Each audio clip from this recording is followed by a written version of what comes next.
Hi, friend. Are you ready to move into a leadership position? Do you have interests and ambitions that you want to pursue, but feel like you don't know how to take that next step? Maybe you want to start your own coaching or consulting agency. I'm Mel, and I help educators define their career path through correct mindset, knowing your options, and getting prepared for your career transition. I will show you how to level up your leadership skills, share your expertise in a new way, create impact on a larger scale, and put your leadership in motion. As an educator for over 20 years, I started to feel underused and like I had more to give. I knew when the time had come for me to leave the classroom and affect change on a larger level. Now, I'm ready to help you determine where your talents and skills mesh with your passions and interests. Put your leadership in motion and move into that next phase of your educational career journey. Let me help you define your career path by having the right mindset, knowing your options, and getting prepared for that next leadership position. So power up and put your leadership in motion. And if there's a skill that you really are not great at and you need to grow in, there are so many ways that you can do that. There are books for everything. You can find a book on just about anything. Get yourself a mentor. If you don't have a mentor, we talked about this when I was interviewing Darren Peppard. We talked about mentorship as absolutely one of the most important catalysts for any type of leadership. And he has a business coach. I have a business coach. We had book coaches. He has a speaking coach. You need a mentor for every area to help you through, if nothing else, just to be a thought partner. And podcasts, like this whole podcast that I do is for teachers who are ready to move into that leadership position, and they need to get themselves fixed around mindset, like leadership mindset, and what options are out there and what it looks like to prepare for that, because you have to prepare when you're moving into a leadership position. And one of those preparations is take on some small leadership activities or opportunities before you move into something large. Absolutely. Mentorship is important. And, there's differences between mentoring and coaching. So people should know that. Yes. But a mentor is there. They're your guide. They're right there by your side. They're sort of the slight expert above you to help you, get where you want to go. And coaching is more self-examination, a person helping you to figure out your innate potential, your innate answers that are there. But I've had both, and I believe in both.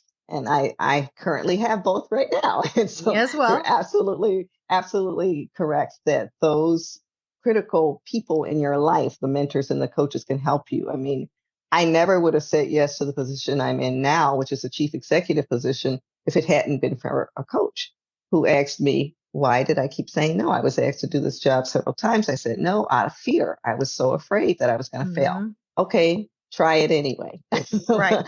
And you might not fail. So you think you might, but maybe you won't. So whether we realize it or not, fear keeps us so stuck in certain places just because it's comfortable and we're afraid of the fear of failing. But the fear of failing didn't stop Einstein. It didn't stop Thomas Edison. It just, you can't stop because you feel like you might fail at something, because the world needs you to succeed. And fear is a learned trait. Yes, most kids are not fearful at all. I raised 3 boys, and let me tell you, the first one, I was the one who was in fear most of the time because he had no fear.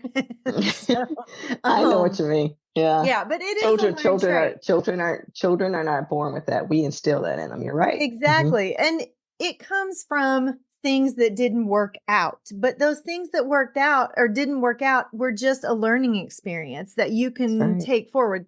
And that's why Thomas Edison is so good. Even though he had failures, he just kept going. He's like, okay, so this didn't work. I know what didn't work. And so I'm going to fix it. I'm going to adjust, course correct, and I'm going to make sure that I am successful in the next adventure, whatever that looks like for you or for anyone.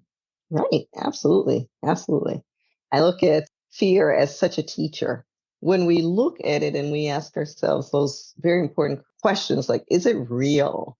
You know how we have fears that aren't even real. Yes. Like sort of like the boogeyman, it's not real though, and Yep. once you realize that, so I could fail, but does that mean the organization will collapse? No, it Exactly. doesn't. um, Exactly. this organization is not going to collapse because I made that one mistake. Now if it's intentional, like, someone doing something unethical, that's totally different. But fear is there to teach you, Mm-hmm. and to guide you and to help you learn and to help you grow.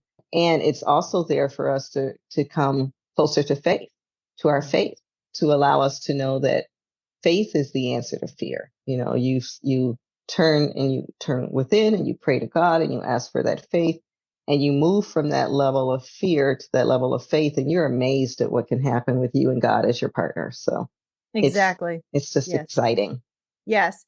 And no one is going to be 100% successful moving into any position. You were a brand new teacher moving into your very first teaching position. You were probably a little bit scared there as Mm-hmm. well, but you learned how to do your job. So moving into administration is the same thing. It's just a Yes. different job, and you will learn that job. I was a Yes. little scared my first time of being a principal, but I Mhm. learned what I needed to do. Did I make mistakes? Of course I did. I was a first year principal, and then even Yeah. my second year, I made some mistakes, but that's okay. I had people to talk me through things. I had a great administration team where I could bounce questions off, and they would give me answers, and we worked with each other in that, because then another new principal came in the year after Yeah. me. So the one who was before me in the middle school, she had been there a year or two. Then I Mhm. came in. Then we had someone even more new come in at the high school level. And we just made a great team Mhm. because we had those different levels of experience. And we also knew I was you last Right. year or the year before. And Mhm. so there's no judgment here. No one's Right. going to judge you Right. if you make a mistake. They're going to Yeah. say, okay, well, you made a mistake. So what do you need to do now? Do you need to fix something? Is it something that you can't move forward until you go back? Or is it something that, well, okay, it didn't work exactly like you hoped, or maybe it wasn't the best, but learn from it and go to the next thing. Absolutely right. The judging comes from within, you It know, does. and just that level of thinking that we have to be perfect. We're supposed to be perfect. We're supposed to be the experts. We're supposed to know all the answers because we're the leader. What a lie. Who told us those things? Right. But Right. it's none of it's true. And when you realize that that's not what leadership means that you have that ability to grow, to learn from your mistakes, and to bring others along on this path of learning and Mm-hmm. growing and learning from their mistakes. That's what leadership is. You invite others along this path, and you show and you model and you turn to them as the experts too, knowing, I don't know how to do that, but I know you do. Will you take this on? Will you help? Because I Yes. know you're really good at that. And that's what a good leader does. They admit that they don't know, and they bring others in who do know. Exactly. And you don't need to be making all of the decisions. If you have a Right. leadership team, a building level leadership Yes. team, Hmm. which is comprised of your teachers that are good leaders in your building, you don't want to just put anybody on your leadership team. That's right. You need to bring on the people who are going to help move things forward.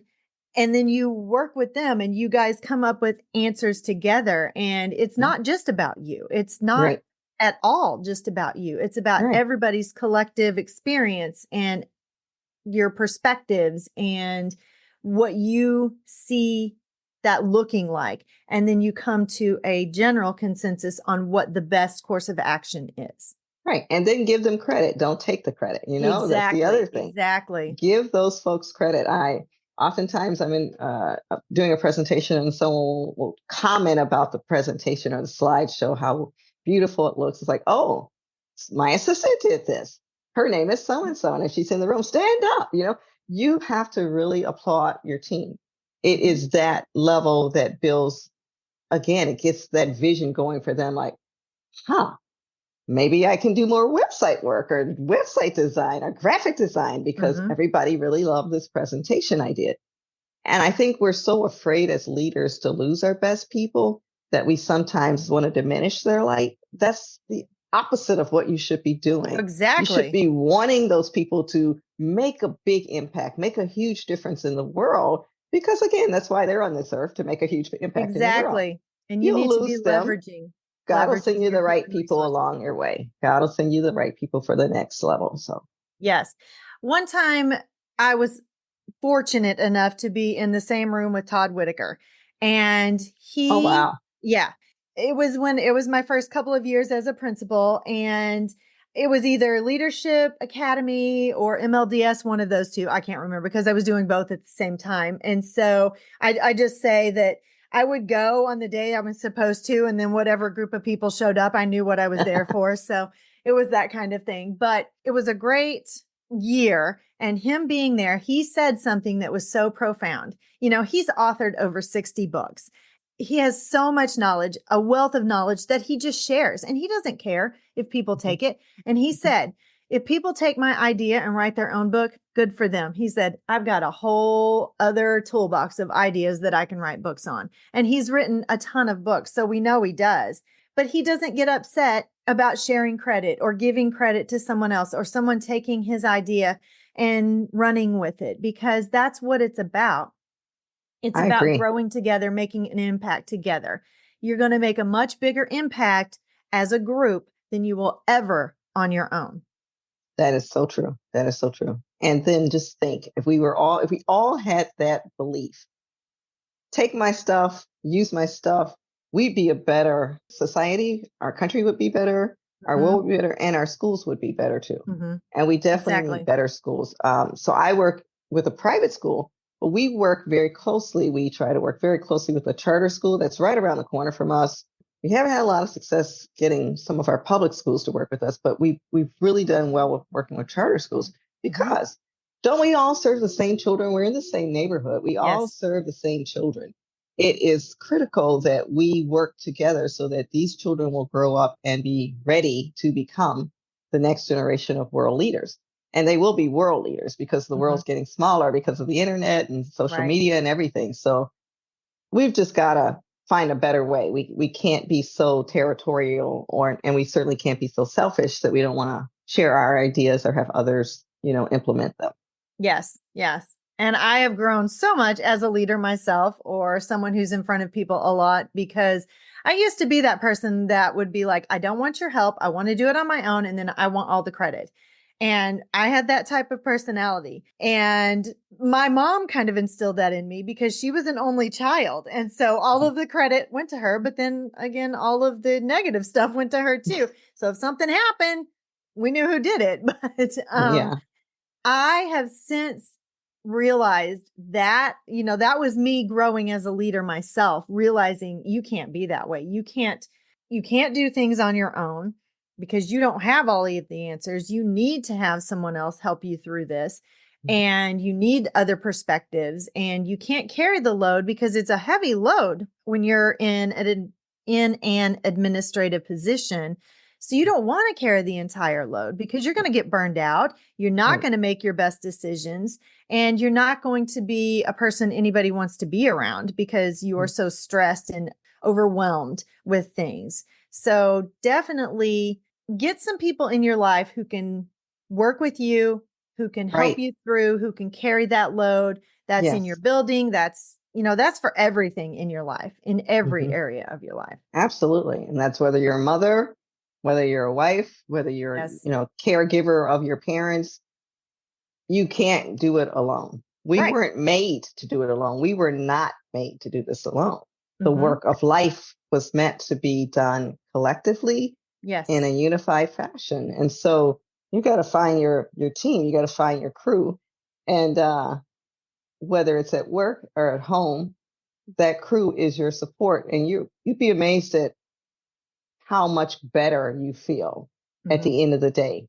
I often look at teachers in my building, they look exhausted at the end of the day. And it is hard work, no doubt about it. Working with children can be very hard. And now, post COVID, many of the children are coming in with a lot of trauma and just a lot of behavior issues that maybe Yes. we hadn't seen before. But the one thing that I know is, they've been in the room all day with these children. many of them with the door closed. Did you make any time, or did you have time? Did you take time in your prep period or your lunch period to go and be with another colleague? And did you honestly say to them, I'm having a tough day? Or were you vulnerable? Or were you like, oh, I'm cool, everything's okay? Because that's the other thing, hiding behind the mask of everything's okay. Whether you're a leader, whether you're a teacher, whether you're a mom, whatever it is, you hide behind that mask. Everything's not okay. And it's okay to say everything's not okay. Right. Which, we've got to get out of that superwoman or superhero or Superman complex where we always have to say and have the fake look on our face that everything's okay. So find that team, find that support group, find that coach, find that counselor, find whatever it is you're needing so that you can begin to sense that you are being fulfilled by your work, not torn down by your work. Yes. Yes. We are running very short on time. We've been on here. This has been such a great conversation that time has just like gotten away from us. Which is totally fine because I don't want to cut you short from giving these words of wisdom to our upcoming teacher leaders. Yeah. So let's recap just a little bit. One of the things that I heard you say is you need to get in the mindset of being a leader. You need to take on some leadership responsibilities if you want to be a leader, whether that's from the classroom or even in the community. You can do some leadership type work in your community. I did a lot of leadership type jobs or things to grow myself in my church. And so I took on leadership responsibilities in my church, which I could add to my resume because you definitely want to have those to add to your resume when you are ready to move into an administrative position, but you need to start growing those skills for sure. Is there anything I missed or give me one last thing that we can add? Just one critical thing. Well, don't forget the importance of mentoring and coaching. Yes. Because that's something that's really big, but also ask for feedback. We cannot grow if we think, we don't need feedback. And then you can't get upset or defensive when you get it. Yes. So be open and receptive to receiving feedback in whatever position you are. A new teacher, an administrator that's been an administrator for 25 years. I don't care what it is, but ask for feedback. And if you're brave enough, ask for 360. So you're asking not only for feedback from those above you, but from those who report to you. And, if you're doing your own business, ask for feedback from your clients or your customers, because they will honestly tell you what you need to improve upon. And that is part of how we transform ourselves. Yes. Yes, exactly. Wonderful. And I'm going to give you guys one last words of action, I guess, is to take bold and perfect action. That's my words of the year for this year. Bold and perfect action. Don't be scared. You are probably going to have moments where you do not have great success for whatever reason, but be reflective, figure out what you need to change, but take that bold action, because if you don't, guess what? You're never going to do what it is that you really want to do. And even if it's imperfect, it's okay. Probably you're the only one who's going to know it's imperfect anyway. So. Amen. I agree with that. So Dr. Mel, can I give just if folks want to reach me? Yes, absolutely. I was just getting ready to ask you that. Yeah. Great. Well, my website's under construction, but it'll be done soon. And it'll be CherylWCollins.com if you want to look me up there. But email's probably the best way for now. So CherylWCollinsCoaching@gmail.com is the best way to reach me. CherylWCollinsCoaching@gmail.com. So I really hope that I can connect with a few of your listeners. Yes. Wonderful. Wonderful. And my listeners know that I'll have your information in the show notes, so they won't have any problem connecting with you. Wonderful. Wonderful. All right. Thank you so much for being on the show. This has been a great conversation. Yes, it has. Thank you so much, Dr. Mel. And for the rest of you, thank you for joining me again today. And I will see you back here, same time, same place next week. Bye-bye.